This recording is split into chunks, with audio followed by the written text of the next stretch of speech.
Hi friends, welcome to Zeenath's World. இன்னைக்கு நம்ம பண்ண போற ரெசிபி soya chunks gravy. இந்த ரெசிபியை பண்றதுக்கு முன்னாடி இந்த சேனலை புதுசா பார்க்கறவங்க ப்ளீஸ் subscribe பண்ணுங்க. அப்படியே பக்கத்துல உள்ள பெல் பட்டனை அமுக்குங்க. நம்ம இந்த soya chunksல ஒரு செம்பு தண்ணி ஊத்தி அடுப்புல நல்லா வேக வச்சிரலாம்.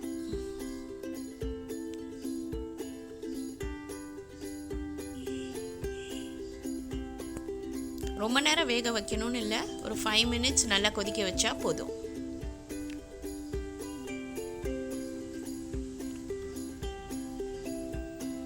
இப்போ நல்லா கொதிக்க ஆரம்பிச்சிருச்சு. இப்போ நம்ம அடுப்பை ஆஃப் பண்ணிடலாம். இப்போ இதில் இருக்கிற தண்ணியை நம்ம ஃபில்டர் பண்ணி வச்சிடலாம். இப்போ அந்த சோயா பாலில் நம்ம ஒரு செம்பு கோல்டு வாட்டர் ஊற்றி வச்சிடணும். இப்போ இங்கே பேனில் 2 டேபிள் ஸ்பூன் ஆயில் ஊற்றிருக்கேன்.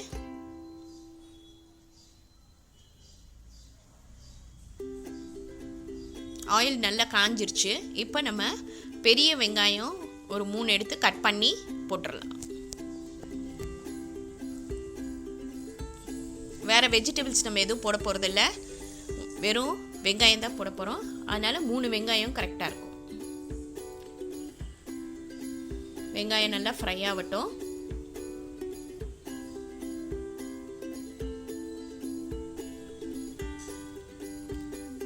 கருவேப்பிலை கொஞ்சம் போட்டுக்கோங்க.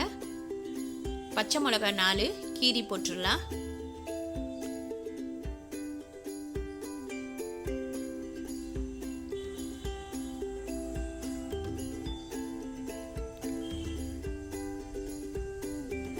உப்பு தேவையான அளவு.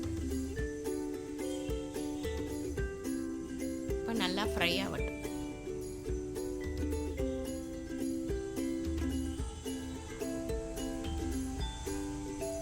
வெங்காயம் நல்லா ஃப்ரை ஆயிடுச்சு. இப்போ நம்ம இஞ்சி பூண்டு பேஸ்ட்டு 2 ஸ்பூன் போட்டுக்கலாம். பச்சை வாசனை போகிற வரைக்கும் நல்லா வதக்கிடலாம்.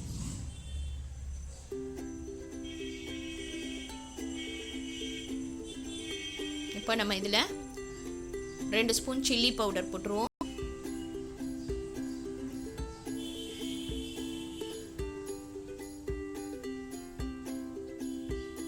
மஞ்சத்தூள் 1/2 ஸ்பூன்.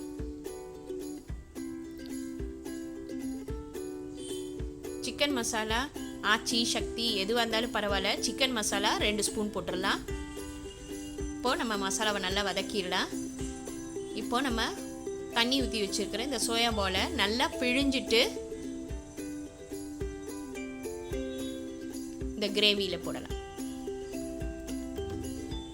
இப்போ அதில் ஒரே ஜூஸியாக இருக்கும்.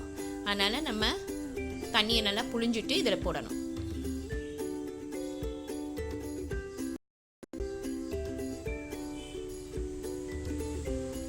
இப்போ சோயாவும் இந்த மசாலாவும் நல்லா ஒன்று சேர கிளறி விட்டுறணும்.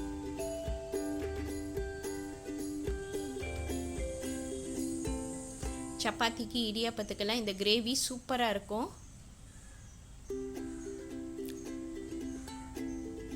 டிஃப்ரெண்ட்டான டேஸ்ட்டில் இருக்கும் இது. இப்போது இந்த மசாலா நல்லா கிரேவியாக இருக்கிறதுக்கு நம்ம ஒரு பவுலில் 4 ஸ்பூன் கார்ன்ஃப்ளவர் போட்டுக்கலாம்.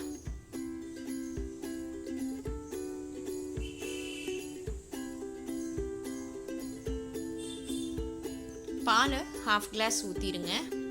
அப்போ தாங்க கிரேவி நல்லா திக்காக வரும். கட்டிப்படாமல் நல்லா கரைச்சிட்டு நம்ம மசாலாவில் ஊற்றிடணும்.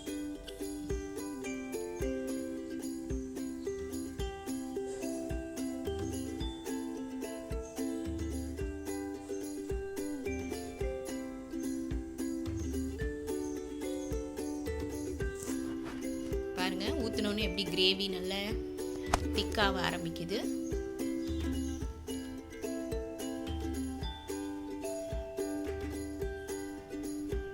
இன்னும் கொஞ்சம் நமக்கு நல்லா கிரேவி வரணும்னா ஒரு கிளாஸ் தண்ணி ஊற்றிடலாம். ஒரு கிளாஸ் தண்ணி ஊற்றிட்டு நம்ம மூடி வச்சுட்டு எடுத்தோன்னா நல்லா கிரேவியாக இருக்கும். இப்போ மூடி வச்சுட்டு எடுத்துடலாம். இப்போ பாருங்கள் எவ்வளோ நல்லா இருக்குது, பார்க்கவே எவ்வளோ நல்லா டேஸ்ட்டாக தெரியுது பாருங்கள்.